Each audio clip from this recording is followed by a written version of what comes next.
Yeah, hey George, you were asking about are we losers in this whole. See, I guess I could say one thing though. I'm not really a prepper, and that is I've never talked about prepping other than, no, see, I can't afford to buy gold and silver. I probably could now. I'm financially doing the best I've ever done right now, and I do not have a 9 to 5 job. And I don't want a 9 to 5 job. Fuck that.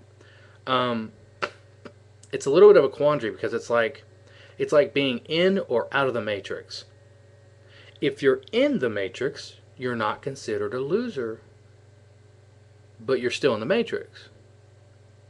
If you're out of the matrix, you're considered a loser, but now you're out of it. I consider myself out of the matrix. Um, and in today's society, the 2 years that it's taken me that I've been out of the matrix, maybe longer, I've been a loser. Financially, struggling, living with friends and family and all that bullshit.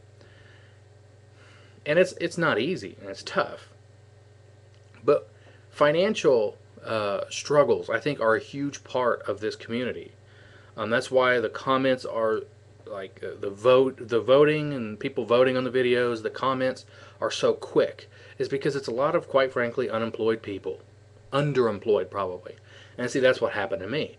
I was unemployed, then I became underemployed, so I said, fuck it. And I just started trying to find ways to make money. Throwing shit up against the wall and seeing what stuck. And I did, I do screenwriting when I want to, when I can. And that's almost impossible to make a living at. So that's sort of on the side that I do for fun. And when I watch movies that fucking suck, then I'll, like, okay, maybe I'll write something. And then it sucks, and it's like, oh, well, whatever. But if you notice, a good way to notice, or a good thing to point to, I think, about this whole prepper, doomsday, Ron Paul, libertarianish, in the Fed community, whatever you want to call it. It is kind of a little bit of a broke ass pot smoking community to some degree, which is cool. And one way I know that is try to ask your subscribers for money and watch what happens. I've never asked any of my subscribers for money. I don't. It wouldn't be that big of a deal to me if I did, but no, I don't believe I ever have because I don't feel like it's their responsibility. But if you ever ask them for money, you will be attacked. And to me, that's a sign. That's a sign of a little bit of like, it's a little bit like in the Ron Paul community. They'll do these money bombs, and then they'll do another money bomb, and I do this. Let's say, like right now, I'm doing some remodeling, and I don't have a lot of extra cash lying around. Because I try not to use credit, so I have to spend all the money I have like on something, and then I'm broke.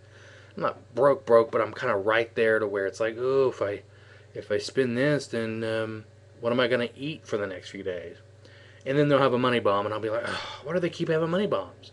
See, that's not their problem that I can't afford it, but I'm taking it out on them as though it is their fault.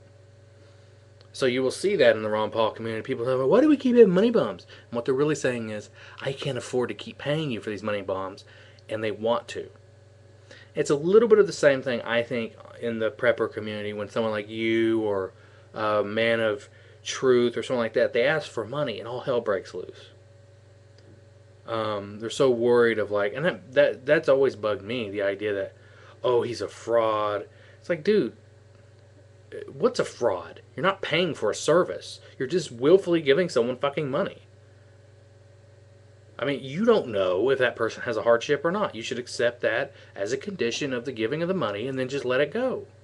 And really what it boils down to is some people in the community are broke ass and they ain't got no money and they're pissed off that you think you can go and ask these people for money. That's really what it is. I mean, and so it's a little bit of a psychological look inside of the mind of how we operate, I think. But the point here is, though, I don't care about labels between winners and losers. What I will say is this: you're correct, though, in talking about how winners don't focus on things so far into the future that they can't do anything about it because it's useless. So, hey, I don't talk about prepping. I don't own any silver or gold. Okay? I take it one day at a time. One day at a time, sweet Jesus. That's what I do, and all I can say is right now I'm financially as successful as I've ever been, or more successful than I've ever been. Um, I have several different things that I do online, different little niches and stuff that generate me money different ways. And all of it, at least all of it that I care about, is on autopilot, and I don't really have to do too much for it. I do a little bit of management, but that's it.